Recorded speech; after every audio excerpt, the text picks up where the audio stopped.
Keby šlo len o clá, tak potom je jednoduchá odpoveď. Zružme na európskej strane všetky clá, zružme na americkej strane všetky clá, to je to najlepšie, čo by sa obom ekonomikám mohlo stať.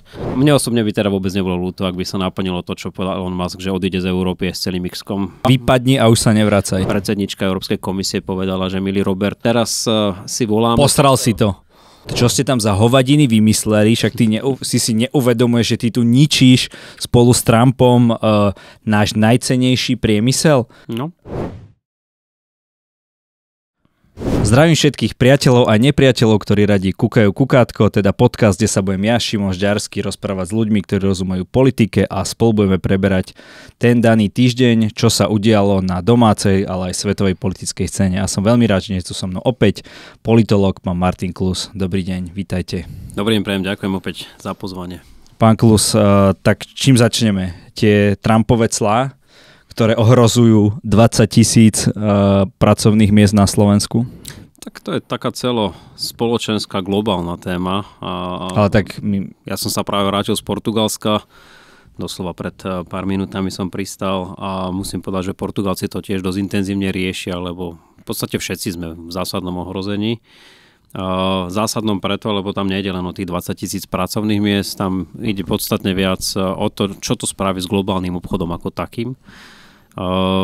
Nie som ekonóm v tom slova zmysle, že by som si dovolil odhadovať, aké budú dôsledky, ale každopádne všetci vieme, že obchodné vojny nikdy nič dobré nepriniesli. To je to staré klasické, že ak spolu národy neobchodujú, no tak potom vymýšľajú vojny. No a ja sa obávam, že keď už tu máme jednu, prinajmenšom teda kybernetickú a informačnú vojnu z východu, tak teraz k tomu ešte obchodná vojna zo západu, nebudeme to mať v Európe ľahké. Trump reaguje na ten vlastne deficit obchodu tovarov. Najmä, ja schválne nehovorím tovarov a služieb, lebo on vidí deficit tovarov, ale nevidí prebytok služieb. A nevidí prebytok služieb, čiže on vidí, že mu tam predávame naše kvalitné luxusné SUVčka a podobne. Ale nevidí to, koľko nám tu oni predávajú a nezdaňujú mnohé služby. Webových služieb, prípadne si to dajú do Írska, kde má sídlo Google, kde majú tie dane úplne najnižšie, obchádzajú všetky možné regulácie. Mne to príde taký krátkozraký pohľad. No, zaujímavé už je na tom to, ako sa k tým číslam vôbec prepracoval, lebo keď som pozeral tú slavnú tabuľku z tej jeho tlačovky, no povedzte. Nedávalo to na začiatku teda nikomu žiadnu logiku, potom sa našli nejaké úvahy, ako sa k tým číslam prepracoval, potom tam boli vtipné historky o tom, ako budú platiť clá aj tulene. To všetko asi poslucháči a diváci zachytili, ale každopádne to nie sú recipročné clá, ako to on predstavoval a už vôbec nemôžeme hovoriť o nejakom oslobodení sa. To v konečnom dôsledku bude drahé hlavne pre amerického zákazníka. Ale však každý sme si strojcami svojho šťastia, každý si volíme nejakú vládu, nejakého prezidenta, no tak páči sa mi ten nápad Volkswagenu, ktorý povedal, že bude predávať autá, ku ktorým bude vždy písať plus 20% alebo plus 25% v prípade teda automobilov ako clo Donalda Trumpa. Ak by to takto každý pochopil, možno aj ten jednoduchší americký volič, ktorý sa nechal zlákať na populistické heslá, zistí, že táto obchodná vojna je proste zlá a neprinesie dobre ani Spojeným štátom, ani Európe, ani ostatným, voči ktorým sa teda takto zachoval. Úplne tristné je sledovať hlavne to, čo sa deje na americko-kanadskej hranici, kde teda zdôvodnil zavedenie cieľ už takmer mesiac pred nami fentanylom, pričom tie skutočné dôvody sú samozrejme celkom iné, lebo Kanaďania odhadujú, že fentanyl, ktorý sa v Spojených štátoch dostane, alebo do Spojených štátov dostane cez Kanadu, nie je ani 1%. Takže to hovorí samo za seba. No a v prípade Európy, áno, je to, ako ste povedali, deficit tovarov, ale taktne obchádza všetky dôležité veci, ktoré zase sú v ďaleko väčšom prebytku. Oni voči nám. Akože bude to úplne marnomyselný nápad chorého človeka, alebo sú za tým tie múdre mozgy jeho nejakí ekonomickí poradcovia, o ktorých aj viacerí gulatozemci tvrdia, že to sú akože špičkoví odborníci. Tak ako uvidíme, ako to bude fungovať, lebo vieme, že v tých koloniálnych časoch tie clá fungovali až tak, že na to, aby krajiny predávali, si museli vytvoriť kolónie, aby mali odbytiska svojho tovaru. Isté. Inak nemali tie veci kde predávať a... Žijeme ale v trošku inom svete. Tá prepojenosť je úplne iná, ako bola v tom čase. A najlepšie to demonstruje práve ten tok tovarov, pokiaľ ide o automobilový priemysel medzi Mexikom, Kanadou a Spojenými štátmi americkými. Ale do veľkej miery to súvisí aj s Európou. Čiže na konci dňa, ako hovorím, to zaplatí americký spotrebiteľ. Aj preto ponáhľať sa s recipročnými tarifami možno nie je úplne ideálne z hľadiska európskeho spotrebiteľa. Na druhej strane Trump je evidentne podobný typ ako prezident Putin, ktorý rozumie len sile a teda pokiaľ by sme neurobili žiadne protiopatrenia, asi by potom nebolo o čom rokovať. A ja mám pocit, že jemu sa jedná práve o to, aby to potom dokázal zase speňažiť v niečom inom. Ja tiež dúfam, že za tým všetkým je ešte nejaký masterplán tých múdrych hlav, o ktorých hovoríte. Hoci teda ani nie ja, ale tak skôr ľudia, s ktorými sa bavím. To by bol ten lepší prípad. Hoci v poslednom období máme pocit, že sa doslova obklopí len tzv. Yes-menmi, ľuďmi, ktorí mu na všetko prikývnu, aj keď vedia, že je to úplná hlúposť. Dúfajme, že sa tam nájdú aj takí, ktorí mu naozaj poradili správne a že možno naozaj za týmto všetkým môže byť na konci dňa niečo, čo by mohlo pomôcť svetovej ekonomike. Lebo ak si ju takto zničíme, tak vieme zase, koho toto môže len posilniť a podľa mňa absolútne najveľavravnejšie na tom je, že sú tam všetci vrátane tak blízkych spojencov Spojených štátov, ako je napríklad Spojené kráľovstvo, ale chýba tam Ruská federácia. Čo nám tým chcel pán prezident odkázať, neviem, ale každopádne nepôsobí to dobrým dojmom.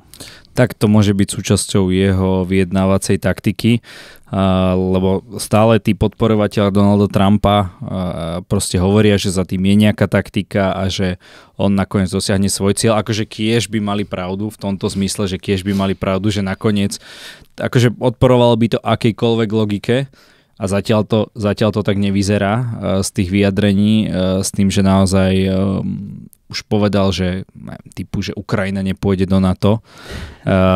Tým pádom, akože toto sa mu bude veľmi, veľmi ťažko vracať. Keď teraz zrazu povie aj just Putin nechce rokovať, hej, tak aj just tú Ukrajinu do toho, alebo to, čo z nej teda zostalo, do NATO príjmeme. Ťažko sa mu budú robiť tie presmičky. Aj keď si myslím, že jeho volič, tak ako slovenský volič, ktorého obľúbený politik podporoval Donalda Trumpa, myslím, že znesie nejaké vysvetlenie, že prečo tu nemajú naše automobilky odbyt, minimálne napríklad Volkswagen a Jaguar Land Rover predávajú najviac, ten typ aut, ktoré sú cenené aj v USA. Tak som zvedavý, že či tento volič bude schopný skúsnuť aj takýto kotrmelec gymnastických, alebo až ani nie že gymnastických, ale akrobatických rozmerov. To som veľmi zvedavý. Zatiaľ naozaj vnímam len nejaké také zvláštne reakcie aj zo strany tých, nazvime to, že trumpistov na európskom kontinente. Asi si všetci musia byť vedomí, že toto je pretek na dno, ako sa tomu hovorí v angličtine.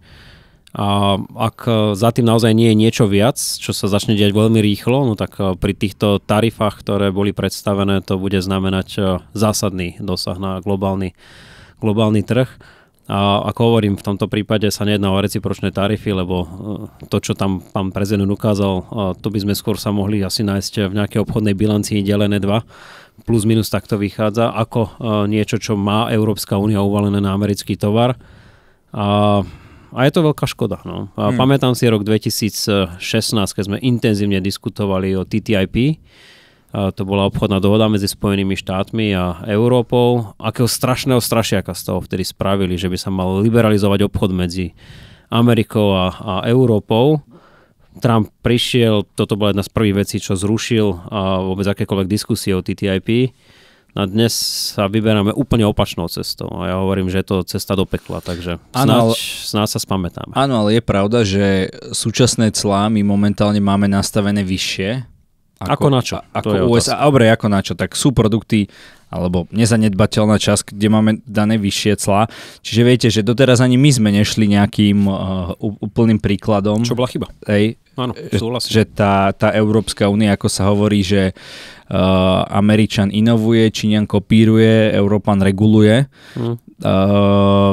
A začínam už ako keby v tomto zmysle opúšťať tú myšlienku všeobecnej prospešnosti Európskej únie pre náš ekonomický rozvoj. Keď vidíme dnes, samozrejme je dôležité, že sme zosieťovali tie krajiny a podobne, ale v tých momentálnych reguláciách ako ja nevidím iný význam ako to, že možno, že sa podarí splniť alebo aspoň tlačiť, určite nesplniť nejaké environmentálne ciele, ale otázka je, že či nakoniec aj tak nebudeme dotlačení sa akýkoľvek klimatických cieľov vzdať a budeme musieť opäť budovať to ťažké hospodárstvo, zase začať vo veľkom páliť uhlie, ako teraz v Nemecku, keď si odstavili jadrové elektrárne, aby sme my vôbec ekonomicky to medzi tými blokmi USA a Čínou prežili.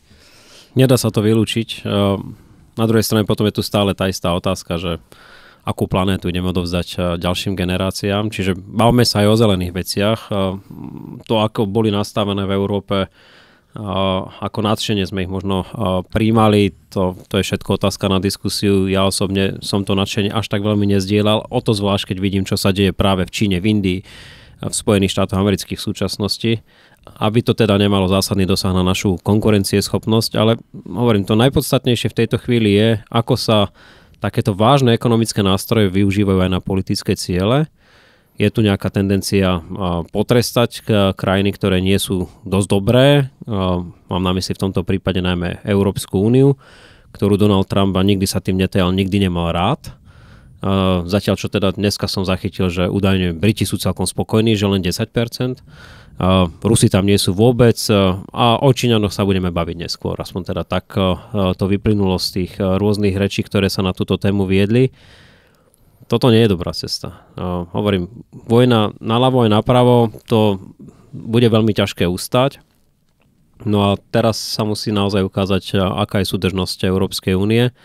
A v tomto prípade vidieť, že aj niektorí veľmi výbojní premiéri typu slovenský alebo maďarský spoliehajú na to, že na konci dňa to bude silná Európska únia, ktorá môže vyjednať lepšie podmienky pre aj naše automobilky, ktoré tu boli spomenuté. K tomu sa ešte dostaneme. Neviem, ktorý štát to bol, ale že zrušil akože preventívne, neviem či, neviem presne, že zrušil akože preventívne akékoľvek clá voči USA. Myslím si, že toto je celkom dobrý prístup, ktorý by sa mohol ukázať a vyznel by potom akože smiešne, keby USA chcelo napriek tomu dať toto. No ale ak to Donald Trump používa ako nejaký taký vydierací artikel alebo niečo také, tak by mal veľmi rýchlo teda ukázať nejaký ten masterplán. To je to, čo očakávame všetci. Ktorý je za tým všetkým, ale čím ďalej sa ide a čím ďalej ide jeden nelogický krok za druhým, tým sa aspoň za mňa ten masterplán vzdialuje a že za tým nie je žiadny masterplán, ale iba proste hlúposť oranžového pajaca. Opäť zopakujem, keby šlo len o clá, tak potom jednoduchá odpoveď: zružme na európskej strane všetky clá, zružme na americkej strane všetky clá, to je to najlepšie, čo by sa obom ekonomikám mohlo stať. Lenže tuto evidentne niekto doplietol clá a obchodnú bilanciu. A obchodnú bilanciu zameranú len na tovary, nie na služby, no tak potom sa ťažko s takýmto partnerom rokuje. Ja si myslím, že čo by mohla mať páku Európa, lebo je to stále, čo sa týka, myslím, že tých sociálnych sietí, pre nich najväčší trh, tam nastaviť tvrdú reguláciu a hneď budú plakať všetci tí, ktorí za ním stáli na tej inaugurácii, Mark Zuckerberg a spol, že si tu nebudú môcť robiť, čo chcú. A bavíme sa nielen o ekonomických nejakých týchto, ale o regulácii aj, ja neviem, že požadovať po nich nejaký fact-checking, ale reálny, nie, že na celé Slovensko tu bude jeden síce šikovný chalám proste, ktorý to bude hospodárovať. Nie, tu majú byť proste týmy ľudí, lebo dostávame sa k tomu, že áno, demokracia je sloboda slova, ale To je presne to, že keď chcete sa zhromaždiť, dať si protest alebo niečo hovoriť proste kdekoľvek v reálnom svete, tak môžete. To je za mňa sloboda slova. Ale v čase, kedy máte sociálne médiá, kde to slovo vaše a moje nie je distribuované rovnako, keď ja napíšem, že niekto je hajzel a neviem, znásilnil mi sestru alebo niečo také, tak sa to bude asi úplne inak šíriť, ako keď vy budete niekoho chváliť a obidvaja využívame tú slobodu slova, hej. Takže takúto reguláciu ja tam vidím ako podstatnú, lebo ako človek si svojím spôsobom povie, že áno, veď nechceme nikoho cenzurovať za tie názory, veď základná vec je, že aby človek mal, aby sa vedel človek pod to podpísať. Dve veci na tom, čo hovoríte. To by už zrušilo proste väčšinu toho, že ten človek by musel naozaj byť za seba zodpovedný nejako. Teraz sa na mojich profiloch aj súkromných objavujú proste fejkové účty, z ktorých je úplne na prvý pohľad jasné, ale to je ako keby, že niekto, to není bot, že to niekto normálne má domácu úlohu, tak proste kliká, tak to je jedna vec. A druhá vec je potom distribúcia nejakého vyslovene nepravdivého a emotívne zafarbeného obsahu. Oni využívajú to, že čím viac nenávisti, čím viac agresivity, čím viac emócií, sem tam aj tých pozitívnych, tým viac peňazí, ale toto tú demokraciu absolútne deštruuje. A čím ďalej viac vlastne odrezávať jednotlivé bubliny, ktoré sú stále len v tom potvrdzovacom koliečku a v tom druhom a ten mechanizmus týchto sietí vlastne len to koleso roztáča rýchlejšie a rýchlejšie. Tak tieto dve veci, keby sme boli schopní preťať, tak títo chlapci tu môžu podnikať. Áno, nemali by asi také zisky, ale možno by potom sa nebála diskutovať aj nejaká mamička na nejakú tému, normálne povedať svoj názor bez toho, aby ju tam nejaký brigádnik nelikvidoval, hej, a nevyberanými osobnými útokmi. Tri veci, ak dovolíte, k tomu, čo ste povedali. Prvá, no vidíte, nie vždy je tá regulácia zlá, na tom sa v tomto prípade zhodneme. Ja ešte ako tzv. GAG minister, náš zástupca v Rade pre všeobecné záležitosti, som často a rád hovoril o tom, že toto nemôžeme nechať úplne na trh a jednoducho v prípade sociálnych sietí, pokiaľ nechceme, aby bola tá naša demokracia totálne zdeštruovaná, musíme niečo urobiť. To bolo v čase, keď sa tvoril tzv. Digital Service Act a ten sa dotiahol aj do úspešného konca. Úspešného, ako sa to vezme, lebo ešte stále vidíme, že si tu v podstate robia, čo chcú. Mne osobne by teda vôbec nebolo ľúto, ak by sa naplnilo to, čo povedal Elon Musk, že odíde z Európy s celým X-kom. Za mňa by to bola dobrá správa. Vypadni a už sa nevracaj. A možno, že aj niektoré ďalšie sociálne siete. Vôbec by mi nechýbali. Viem si predstaviť, že by sme ich vedeli pomerne rýchlo nahradiť inými, európskymi, ktoré dnes sú. Neviem, či poznáte napríklad Mastodon, ja tam som. Väčšinou len čítam veci. Nie, treba hovoriť o týchto alternatívach. Ja ešte na ne... neviem, ak sa to... Blue Sky? No. Aj tam som. Je tam celkom zaujímavá slušná slovenská komunita. Veľmi, veľmi kultivovaná debata. Mám z nej o mnoho lepší pocit ako na ktorýchkoľvek iných sieťach.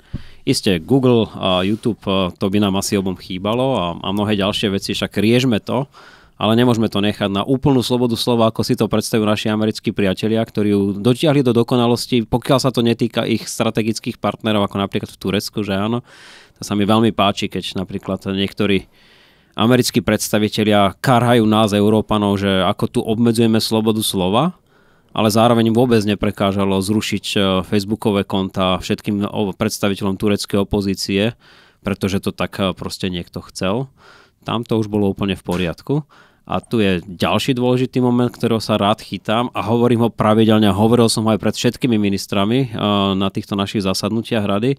Veď úplne stačí, keď Američanov dotlačíme k tomu, aby ľudia na sociálnych sieťach museli vystupovať pod svojimi vlastnými identitami. To úplne stačí. To je absolútny začiatok. Pretože dnes, ako hovoríte, sú tam tisícky, ja už si trúfam povedať, že 100 000 fejkových profilov, ktoré sú organizované, ktoré nabehnú na váš alebo na môj profil len preto, lebo majú potrebu sa vyzúriť a evidentne za to dostanú aj niečo zaplatené. No tak keď by sme tam mali len reálnych ľudí, ktorí by za to museli niesť zodpovednosť, A darmo ich alebo ja nahlasujem, lebo vieme, že Facebook alebo Instagram alebo mnohé ďalšie platformy s tým v podstate vôbec nič nerobia. Ale keby naozaj to boli reálni ľudia, ktorí za to, čo tam napíšu, musia nezodpovednosť, za to sú často naozaj veľmi kruté vyhrážky, tak potom by aj tie sociálne siete vyzerali trošičku inak. Lenže ako ste správne povedali, im práve, že imponuje to, že tam sú 100 000 tých, ktorí prinášajú negatívnu emóciu, pretože to je biznis a to potom roztáča to koleso tých bublín a bohužiaľ oni z toho majú veľké peniaze a nám to prináša obrovské škody, jednak z hľadiska slobody slova ako takej, jednak z hľadiska demokracie a správy vecí verejných. Ja si myslím, že ak to bude takto ďalej pokračovať, tak v rámci demokracie, že posledný nech zhasne. Lebo toto už sa nedá dať dokopy.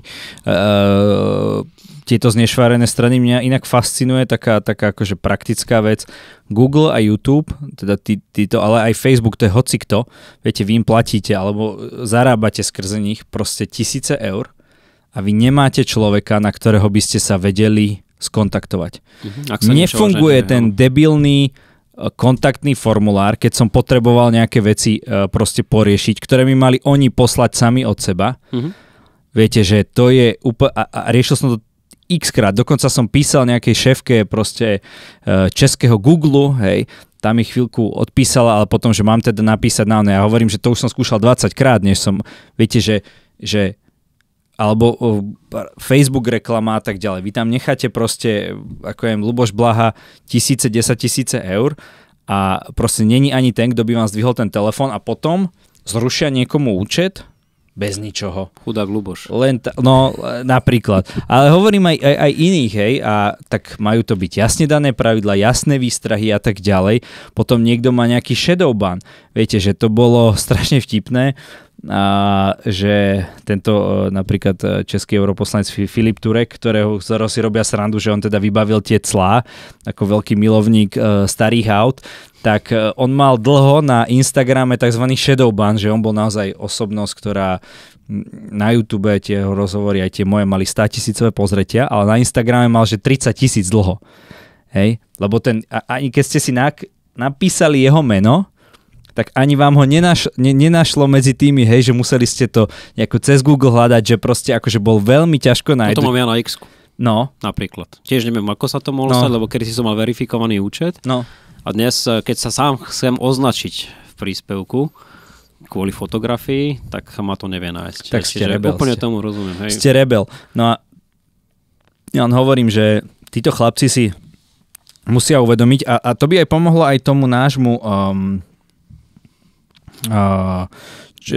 obyvateľovi, že ja neviem, ide na pobyt Airbnb, mne sa to stalo napríklad v Moskve a zrazu tam žiadne ubytovanie nebolo, hej. To proste nejaký fake.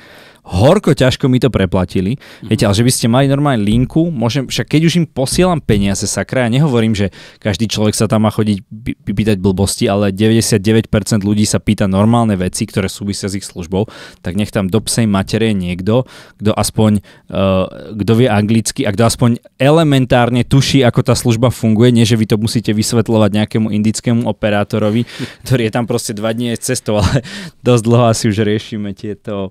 Súhlasím s vami, ja mám presne tie isté skúsenosti a práve preto hovorím, nebola by ich škoda. Ja osobne si myslím, že keby sa zdvihli tieto platformy a odišli z Európy, veľmi rýchlo by sme ich vedeli nahradiť niečím, čo by bolo ďaleko slušnejšie a ďaleko funkčnejšie aj v zmysle našej demokracie, lebo to, na čo pôvodne vznikli, je už dávno za nami. Teraz je to naozaj platforma, ktorá slúži na presadzovanie tvrdých obchodných a politických záujmov, ktoré ale musia byť v súlade s tým, ako si to otcovia zakladatelia predstavujú. No a tie momentálne nekopírujú úplne ten záujem, ktorý by sme mali mať my tu v Európe. A to je presne to, o čom sme sa bavili na začiatku. Čo najslobodnejší obchod. Sloboda slova, ktorá je garantovaná pre ľudské tvory a nie pre fejkové profily alebo boty. A zároveň nejaký ten rozvoj demokracie, rozvoj dialógu. Toto tam vôbec neprebieha. Vieme, ako tie algoritmy fungujú, respektíve nefungujú a potom výsledok sa dostavuje pravidelne vo voľbách. Koniec koncov Brexit je toho typickým príkladom. Samotný Donald Trump bol stvorený vo veľkej miere sociálnymi sieťami, algoritmami na nich. Hej, no je vtipné, že najskôr tie sociálne siete boli v úvodzovkách také, že slniečkarské. Viete, že v covide strašne cenzurovali čokoľvek. A dnes proste taký Robert Kennedy, minister zdravotníctva, ten by tam bol zabanovaný do konca všetkých vekov a teraz to musia podporovať. Viete, že to je úplne akože kúzelná záležitosť, absolútne. Ale blízkol sa aj Robert Fico svojim vyjadrením, ktorý tak zavtipkoval, že teda von der Leyenová mu pol hodiny nadávala, že ako tie clá vybavil. No akože ja si myslím, že on to síce myslel zo srandy, aj keď úplne jasné to nebolo z toho vyjadrenia, ale myslím si, že ak on je schopný ísť na sypek, a to už dopredu hovorili títo chlapci, táto partia, že dá tie clá a maximálne tam tomu Muskovi nevynadá, a nechá sa pritom natočiť, určite sa tam nájde nejaký Erik Kaliňák alebo nejaký jeho spolupracovník, čo by ho pritom nahral. Ak mu tam nevynadá tomu Trumpovi, aby povedal, že žiadne oné, lebo Slovensko, ja neviem, má predsa 4 svetové strany, pôjdeme obchodovať, ja neviem kam, do tých zvyšných 3, tak príjma za to z môjho pohľadu istú politickú zodpovednosť, lebo je to jeho politický partner. Takže Robert Fico si môže robiť 100-krát srandu z toho, ako mu Leyenová nadávala. Ak by aj sa také niečo stalo, tak myslím si, že politicky sa on prihlásil k Trumpovi, tak nech si tie clá vyžerie. Tak by to za normálne okolnosti malo byť. Ale hovorím o normálnych okolnostiach a bohužiaľ do takéto konštrukcie, akú ste teraz ponúkli našim poslucháčom a divákom, sa veľa voličov Roberta Fica asi nepúšťa. Čiže pre ňo to bol výjazd do Spojených štátov, kde mal možnosť sa stretnúť s najvyššími predstaviteľmi ľudí, ktorí tam teraz vládnu. To, že vládnu v rozpore s tým, čo je dobré pre Slovenskú republiku, to už si oni v prvom rade asi nespoja. A v druhom rade tak hlásia sa k hodnotám, ktoré sú pre nich dôležité. Čiže Robert Fico tam rozprával o tom, ako ide meniť ústavu, aby tam teda boli len 2 pohlavia, ak ma pamäť neklame.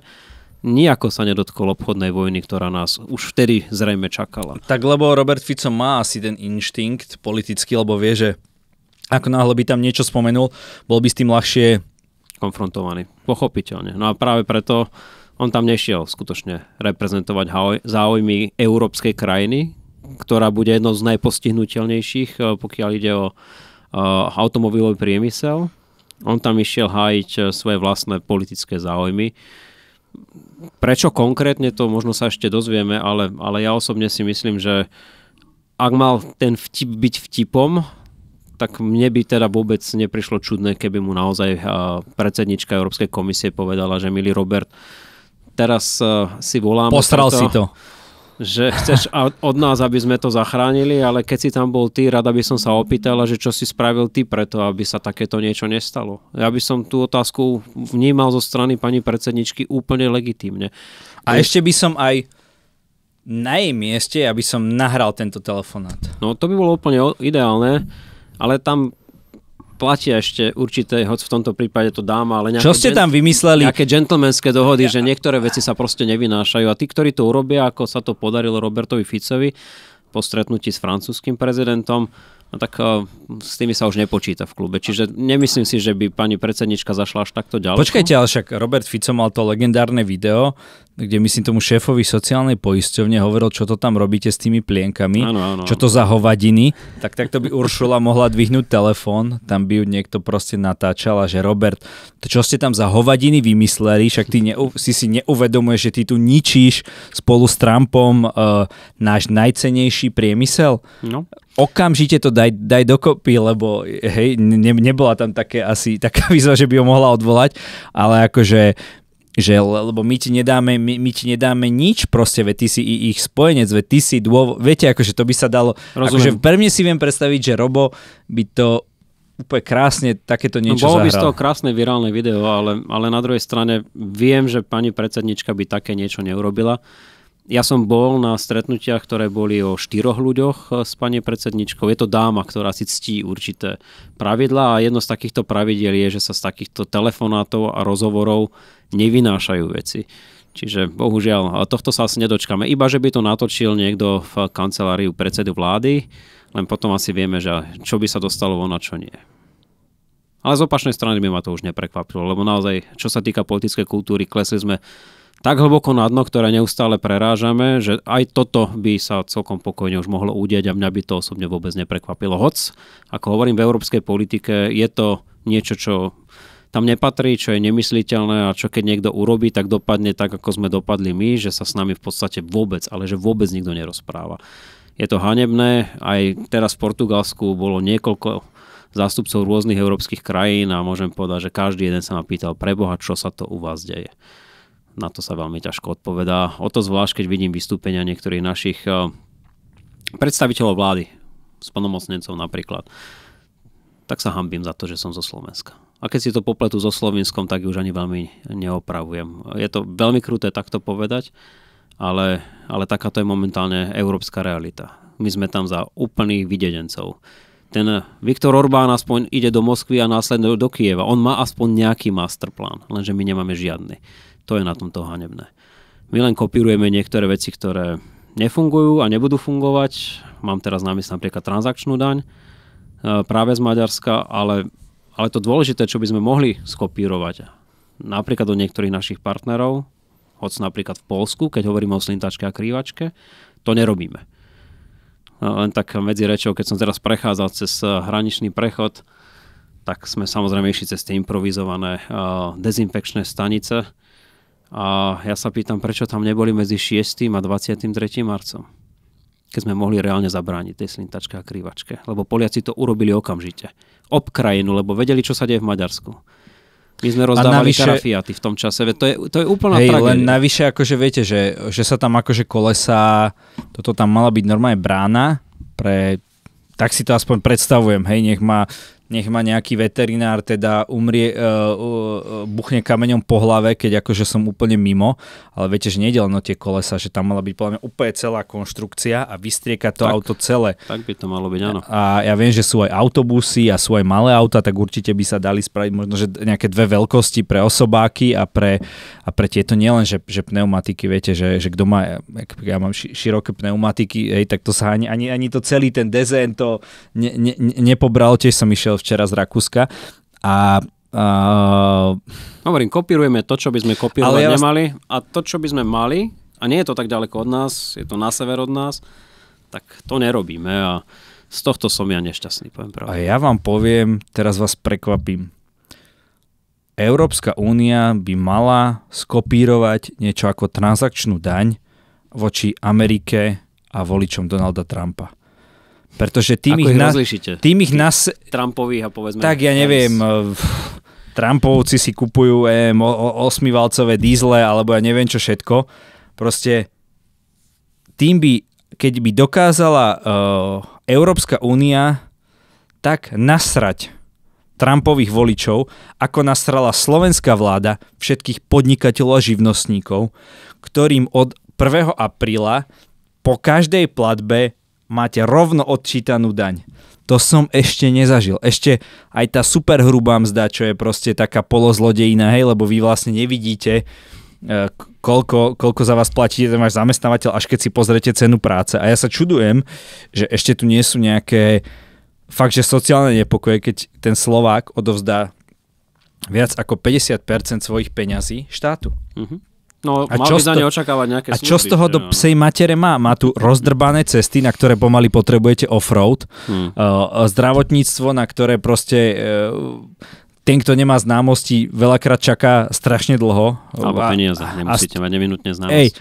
A stojí to aj ľudské životy. A sociálny systém, kedy je obrovské množstvo dôchodcov, ktorí celý život pracovali, sú žobrákmi, doslova, že žijú proste z pár eur na deň, ale všetky tie dane sú ako keby trošku skryté, viete, aj daň z príjmu fyzickej osoby, platíte to na konci roka, je to jedna platba, nejak s tým počítate, tak si nejaké peniaze odložíte, ale táto transakčná daň, to je po každej jednej platbe z podnikateľského účtu. Viete, ako som sa ja dozvedel o transakčnej dani? Otec mi požičal peniaze, rýchlo som potreboval zo pár tisíc na nejakú proste na nejakú platbu fakt, že 3 dní to bolo na mojom účte a hneď som mu to vrátil naspäť. A bum, desiatky eur mi to strhlo. Cesta tam, cesta späť. Nie, iba cesta späť. Iba cesta späť, lebo to bola akože fyzická osoba. Okay. Tak mi povedzte, že ako toto má akože zdaniť to akože podnikanie. Ešte by som pochopil, že ja niekomu vystavím faktúru ako proste tretej osobe a tak ďalej, zákazníkovi, on mi pošle peniaze a z toho odvediem, hej, automaticky alebo niečo také. Ale vrátenie proste dvojdňovej pôžičky v úvodzovkách, to bolo akože úplne neuveriteľné a týmto pádom vyhlasujem džihad transakčnej dani, pretože toto mi príde, že toto je jedna presne z tých vecí, na ktoré mal byť výnimka, lenže keď by ste dávali výnimku na každú hovadinu, ktorá nesúvisí s podnikateľskou činnosťou, práve naopak. Ja som chcel tie peniaze skôr, aby som mohol lepšie fungovať. Chápete, nie, že som viac a tým pádom viac tomu štátu zarobiť a oni hovoria, že nie a to je presne o tom, že a tou transakčnou daňou budú najviac trpieť vlastne tí malí podnikatelia. Malí a strední, lebo vrchný strop je myslím 40 eur a to je 10 000 eurová platba. Čiže vy keď zaplatíte 10 000 faktúru alebo prevod, tak zaplatíte 40 eur, ale aj keď zaplatíte 10 miliónovú faktúru, zaplatíte 40 eur. Čiže nebudú trpieť nejaké obrovské telekomunikačné spoločnosti alebo niečo také, viete, kde sa presúvajú 100 000 a milióny, ale nie tí malí podnikatelia, nejakí majitelia stánkov, pekární, potravín, všelijakí opravári, manuálne pracujúci, vodári a tak ďalej, tí budú trpieť najviac. No, aký to bude mať asi dosah, čo myslíte? No, presunú sa zase peniaze do sivej a čiernej ekonomiky, tak ako sme na to boli zvyknutí v 90. rokoch. A na konci dňa štát nevyberie viac. Podľa mňa na konci dňa vyberie zase menej. Najlepšie to je vidieť, však na to sú ekonomické poučky, keď Ivan Mikloš prišiel s reformou, zaviedli sme rovnú daň, no tak napriek tomu, že bola výrazne nižšia ako tá, ktorú sme mali predtým, tak štát vybral viacej peňazí. Lebo mnohí si povedali, že dobre, nejdem optimalizovať, radšej to priznám, budem mať svätý pokoj. Čo budeme robiť teraz, keď máme takú hlúposť, nezmysel, ako je transakčná. Ja už som bol normálne vulgárny, budeme musieť asi prvýkrát pípať v rozhovore s jedným politikom, lebo som to nazval veľmi škaredo túto daň, lebo mne sa naozaj akože... Je kontraproduktívna a ja osobne očakávam, že z toho naozaj ešte budú veľké problémy, lebo to sa už naozaj vo veľkej miere môže dotknúť aj jeho vlastných voličov, hej. Malých podnikateľov, živnostníkov. Musíme si to asi naozaj odskákať. Tak ako Američania si musia odskákať, že sa nechajú oklamať opiť rožkom, skočia na demagogické hlúposti. No tak bohužiaľ, v demokracii máme všetci takú vládu, akú sme si zvolili. Áno, mnohí z nás len trpia za voľbu väčšiny, ale tak toto v tých cykloch funguje. Možno pred pár rokmi by zase toto isté povedal niekto iný. Čiže tu sa ukazuje, aká je kompetentnosť tejto vlády a hovorím, ja som sa k tejto téme dostal preto, lebo som videl, aké opatrenia sa prijímali na juh od nás a na sever od nás v dvoch rôznych veciach a my sme si zobrali príklad práve z tej, ktorá naozaj nahnevá, a to hovorím veľmi slušne, veľké množstvo ľudí. A narobí škody národnému hospodárstvu. Akože ten, kto najviac bude útočiť na transakčnú daň, sa bude vážne uchádzať a kto bude v tom najuveriteľnejší, sa bude vážne, neviem koľko máme živnostníkov a podnikateľov. Hovoríme o 100 000 ľudí. Vyšších 100 000. Áno, určite áno. Dobre, k miliónu ľudí sa bude uchádzať proste o ich hlasy, lebo to je naozaj, že vy z každej jednej platby okamžite vidíte, ako vám to strhlo. Viete, no, ešte si, že ste napríklad taká kadernička. Hej? No tak čo budete asi robiť? No tak budete vyberať od každej tretej zákazničky. Hej. Toto sa tým dosiahne. A hovorím, bude to škodlivé pre hospodárstvo ako také a keď to budeme všetko rátať dokopy, tak to môže priniesť ešte menej, ako to bolo predtým. A to som hovoril hneď od začiatku, lebo vy keď vlastne v ekonomike, nie som žiadny veľký ekonóm, ale tým základným poučkám rozumiem, že tá pridaná hodnota sa dáva tou transakciou, hej? Čiže ja mám, banány a dám to niekomu, kto vie vyrobiť z toho džem a tento predá niekomu, kto má stánok a niekde na trhoch a dokáže to, hej? A z eurového banánu je 10 eurový džem nejakým výrobným procesom, z ktorého si každý zoberie tie svoje a tak funguje ekonomika. A vy na čo ale zaplatíte daň z pridanej hodnoty ako konečný zákazník. Ale že keď k tomu ešte prirátate každú jednu tú transakciu, tak to je vlastne niekoľkonásobné zdanenie. No ale to chcem tým povedať, že vlastne čokoľvek vy zdaníte, keď zdaníte cigarety, tak sa ich predáva menej. Zdaníte alkohol, zdaníte cukor, čokoľvek.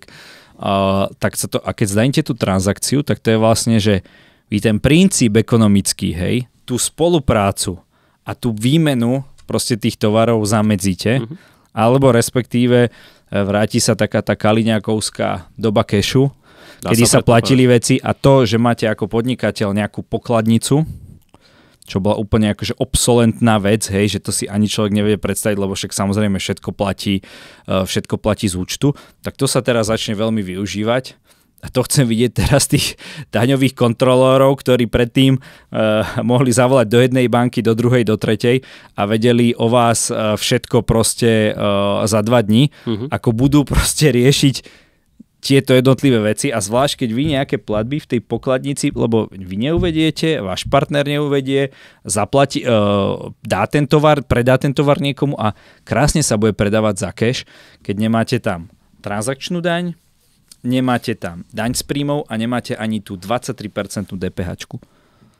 Tak toto keď spravíte dokopy, čiže vy keď spravíte nejakú čiernotu, ja o tom takto otvorene môžem hovoriť, lebo vás tu ide všetko cez účty, ale že niekto, kto má akože nejaké reálne produkty a podobne, tak akože už ušetrí sa, že desiatky percent zľava. Preto som spomenul ten príklad, že keď sa dá nízka daň, paradoxne vyberiete viacej, lebo ľudia nemajú dôvod klamať. Proste to zaplatím tomu štátu. Tak ako teraz dal vlastne Danko tým malým podnikateľom 10% daň z príjmov, hej? Kiež by. Nie je veľa vecí, kde by som fandil tejto politickej strane, ale v tomto prípade nech idú do toho. Ale do transakčnej dane, OK. Šanca, že by toto v tej koalícii presadili, mi nepríde veľmi vysoká. Ja som počul zaujímavý názor, a síce, že predsa len Fico chce stávať tú hrádzu proti progresivizmu a že KDH-ci by mu mohli pomôcť, keby mali že trošku politického chochmesu, tak tým môžu zrušiť transakčnú daň. Čím by sa, ak KDH vybaví zrušenie transakčnej dane, kto to vybaví z tých 5% a 4% strán, ten pôjde cez 10%. Kto si to bude môcť politicky pripísať na svoje tričko a že by to mohli práve vymeniť za to, že ja neviem, v ústave by boli tie dve pohlavia. Čo by mohla byť aj zaujímavá, bola o tom debata v Postoji, či by mohla byť aj zaujímavá, dalo by sa povedať, čo by dávalo zaujímavú možnosť na vytvorenie nejakej širokej koalície, ktorá by sa už nemusela neboli by atakovaní s tým, že progresívci tu budú zavádzať tých 80 pohlaví a podobne, ale povedal by sa, že dobre, však ja byť progresívcami a to ešte aj za to ešte aj zahlasujem, že máme dve pohlavia, lebo však to je biologický fakt, ale možno, že by som požadoval, aby sa tam dala k tomu do tej ústavnej zmeny aj gulatosť zeme. Lebo vieme, že v tom tiež veľa ľudí nemá jasno, myslím si, že je to oveľa horšie ako s tými pohlaviami. Tým by sme to akože tak trošku vytrolovali, ale ja to myslím akože smrteľne vážne, pretože zoberte si, že 56% obyvateľov Slovenska verí konšpiráciám. Áno, to som zachytil. A ja som sa myslel, že kto môže byť, že kto je teda najzakonšpirovanejšia krajina na svete, ale viete, vy nemôžete brať teraz nejaký kmeň niekde v Kogu, hej, že verí proste na pohanských bohov a na boha slnka a tak ďalej, lebo oni tam to vzdelanie nemajú. To nie je konšpirácia, keď oni tomu veria proste 3000 rokov, hej, alebo odkedy. Ale keď máte vzdelaný národ, ktorý vie čítať, písať, má mobil, internet, školy. Ale to vám automaticky rozum ešte nedáva. Nie, ja viem, ale to je rozdiel medzi to, akože to, že niekto verí, že Zem je, viete, taký kmeň môže veriť, že Zem je plochá, ale to neznamená, že to je z ich strany konšpirácia. To je proste úroveň toho vedomia. Konšpirácia znamená, aspoň tak som si to nejako v hlave, že vy vlastne v tej krajine je všeobecne nejaká vedomosť, nejaká základná a vy to narušíte niečím, čo je ako keby blud. A v tomto zmysle sa mi zdá, že keď si zoberiem krajiny, ktoré veria v bludy, ale je tam relatívne veľká vzdelanosť, tak myslím si, že úplne kľudne môže byť v prvej trojke Rusko, USA a Slovensko. Celkom dobrý odhad, áno. Myslím si, že by to tak mohlo byť. Každý zo svojich vlastných dôvodov. Isté. A niektoré čísla naznačujú, že to tak asi aj je. A tu sa zase vraciame k tej téme, že čo to celé spôsobilo. No, pred pár rokmi by nikto verejne nepovedal, že verí v plochú zem.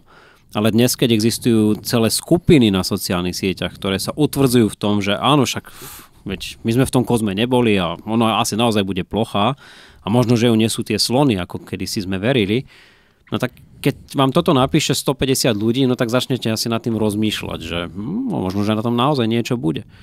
Takže aj toto je jeden z dôsledkov toho, ako fungujú sociálne siete, akí ľudia sa tam spájajú, akú dávajú šancu tomu, že by sa boli ochotní konfrontovať so svojím názorom. No nedávajú, lebo tie algoritmy vás dovedú do situácie, že ak sa náhodou aj spojíte, tak si väčšinou len nadávate. A potom sú tu tie trénované a dobre platené skupiny, ktoré robia zle všetkým, ktorí majú čo je len trošičku iný názor na veci ako oni. Hej, áno, v takýchto skupinách už sa len ako keby utvrdzujete, ale kedysi to bolo tak, že keď bol nejaký hlupák, tak proste nikto ho nebral vážne. A všade, kde... V každej slovenskej krčme sme takéhoto mali, ale bol násmiech. Lenže teraz, keď sa tí ľudia dali dokopy a vidia, že ja sám som nie až taký odlišný ako ostatní, tak zrazu sa ten počet dostáva do kritických čísel a vidíme, aké sú dôsledky aj na všeobecných voľbách, či už v Spojených štátoch, v Rusku, hoci teda tam nejde o voľbu, ale o konfirmáciu, a na Slovensku. Mal som známeho, ktorý kampaňoval s istou opozičnou parlamentnou stranou door to door v Bernolákove. Bernolákove, hej, kúsok od Bratislavy, však tam sú tie domy, ja neviem, 500-600 tisíc, keď si zoberiete, tak za to by sa nemusel hanbiť nejaký začínajúci americký milionár za to, čo tam majú a chodili po tých domoch a aké sú problémy Slovenska a všade LGBT a progresívci a neviem čo všetko viete a to je, že už že v Bernolákove. To nie je niekde, akože nechcem haniť, hej, lebo ja sám žijem teda na východe, pre mnoho Bratislavčanov je už Trenčín to isté, čo Snina alebo Rožňava, ale viete, že keď sme až do takejto miery zakonšpirovaní, tak tu sa dajú naozaj vymýšľať veľké divy. A keď sa bavíme o tých plochozemcoch, tak pán Machala je teraz nejakým, neviem, či som zástupcom šéfa RTVS alebo niečo členom také. Členom rady pri najmenšom. Členom rady, podpredsedom rady asi, alebo niečím takým. Áno, prepáčte, zle som to povedal. A ja teraz očakávam, že on normálne naplní si tú svoju predstavu, že začnú byť tie relácie o tom, že Zem je gulatá. Ale otázka je, čo na to zase jeho voliči, viete, lebo on sa bude chcieť akože z toho povedal by som... Vyvliecť, áno, ale zase tí ľudia, viete, zase to, že povedal, že Zem je plochá, určite si aj kopec fanúšikov nahnal, čiže to bude zase ďalšia taká akrobácia toho voliča, hej, že on zrazu však Machala tvrdí, vlastne však hovoril, hej, že v RTVS to má hovoriť. Inak myslím si, že v tomto, keď som videl tie štatistiky, koľko ľudí na Slovensku neverí, že Zem je plochá, čo je 40% ľudí, a absolútne si je tým istých nejakých 35% ľudí, v Česku je to 75%. Tak si myslím, že toto by bolo naozaj nutné. Musíme začať naozaj, ako jedni lietajú do kozmu, vymýšľajú, drony a umelé inteligencie a my tu pôjdeme potom, že začneme od základov, back to the basics, že Zem je gulatá, 1 + 1 rovná sa 2, existujú dve pohlavia. A čo ešte by sme také dali? No, určite by sa toho našlo viacej, ale zase nechcem vám kaziť ilúzie, ale krajina, ktorá bola schopná vyslať do kozmu prvého kozmonauta a potom sa tam udeje to, že pomerne značná časť uverí, že zaútočiť na inú krajinu je úplne v poriadku, lebo tam narastal fašizmus a tí, čo neuverili, sú radšej ticho, tak to je tiež veľký problém. Hej. To som teraz hovoril o Ruskej federácii, bavme sa o Spojených štátoch amerických, čo všetko sa tam narozprávalo počas kampane. Čiže toto nie je problém len Slovenska, toto je problém bohužiaľ globálny a ako hovorím, vo veľkej miere sú za to spolu zodpovedné aj sociálne siete. Vo veľkej miere je to otázka vzdelávacieho systému. Nie je prekvapením, že napríklad v tej Českej republike je to lepšie ako na Slovensku, čo súvisí pravdepodobne aj so vzdelávacím systémom, aj so sociálnym systémom, aj so zdravotným systémom. Vy ste tam žili, tak viete porovnať a posúdiť.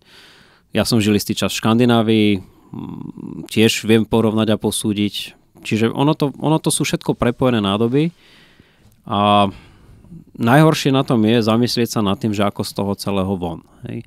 A áno, dalo by sa to robiť napríklad tým, že máte médiá, napríklad verejnoprávne, ktoré majú osvietenský charakter a snažia sa vysvetľovať veci, kde bežia dokumentárne filmy a seriály, tak ako napríklad ja rád pozerám ČT2 v tomto smere. A musím povedať, že napríklad RTVS ešte svojho času bola na veľmi dobrej trajektórii v tomto smere.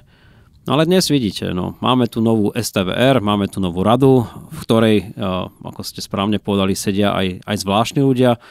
Máme tu už niekoľko dokázateľných prípadov s autocenzúrou jednotlivých redaktorov, mnohí odišli.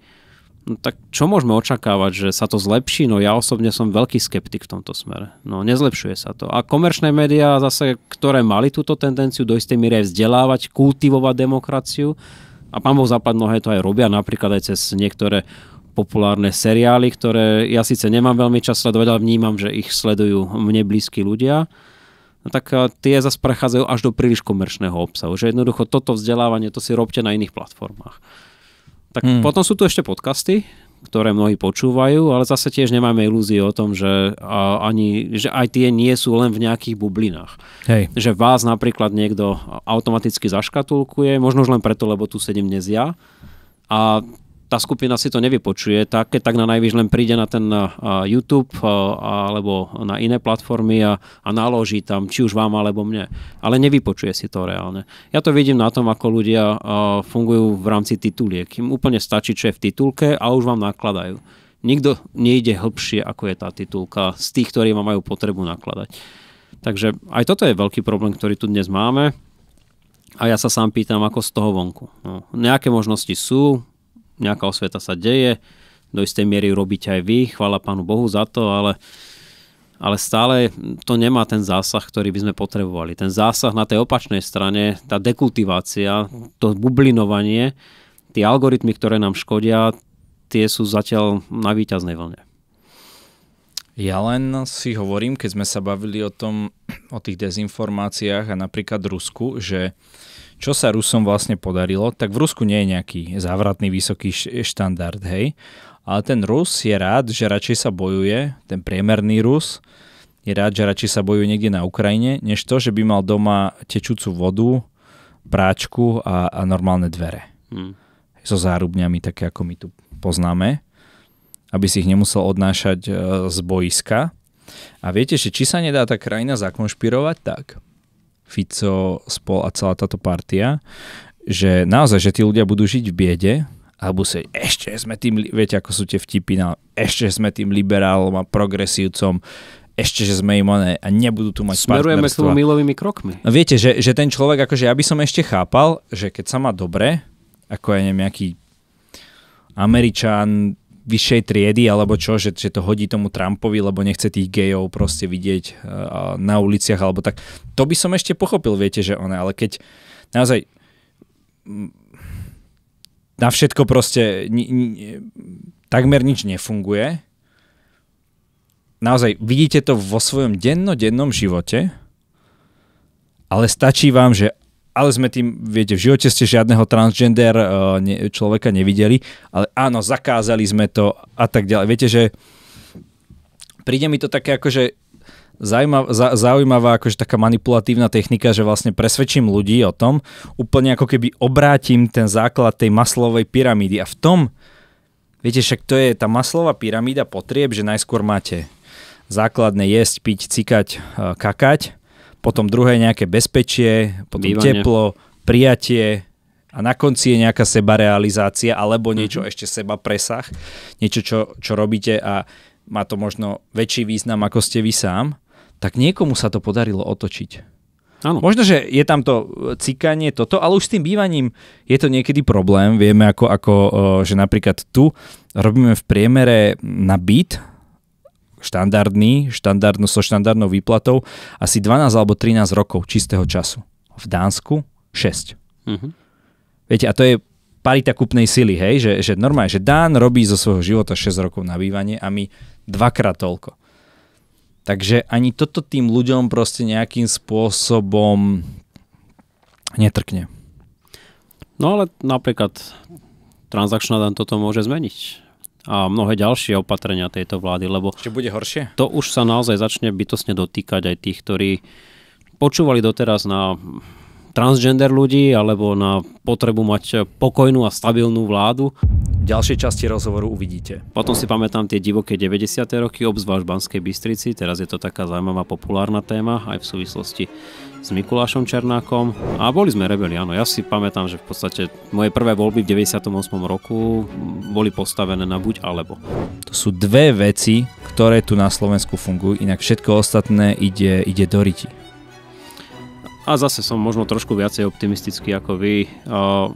No dobre, tak možno asi potrebujem padnúť na to dno, aby sme sa pozviechali.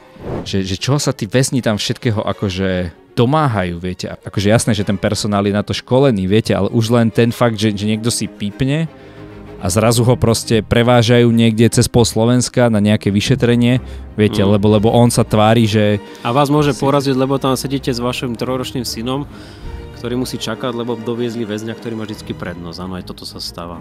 Hej, keď už sa bavíme o tej legendárnej Ficovej tlačovke, tak... Verte odborníkom. Teraz mi láta z rukoch vypadla, hej, keď toto ste povedali. Darmo mu niekto bude hovoriť, že neskúsenosť, keď už premiérom bol, to je jedno, že 6 mesiacov bez a nič také veľké nepokazil. Maximálne, čo mu budú vyčítať jeho legokocky a čo všetko chce akože on v dôchodcom zobrať. Ja by som napríklad aj slovenskú opozíciu, viem o tom, že tu iniciatíva bola, naozaj poprosil, skúste niečo také vymyslieť. A dajte nám dôvod veriť tomu, že keď vás budeme voliť, tak to budete robiť inak a lepšie. No pri najmenšom možno 2-3 roky navyše ešte pri parlamente, že pri to je taká, plnom hranci, relatívne plnom hranci. Taká výhra, hej? Tak ste podpredseda parlamentu. To je podľa mňa najlepšia pozícia, ako môžete v slovenskom ústavnom systéme mať. Už som vám to spomínal predsa. Celý rozhovor nájdete na stránke Hero Hero. Link nájdete v popise videa. Ďakujem veľmi pekne za podporu.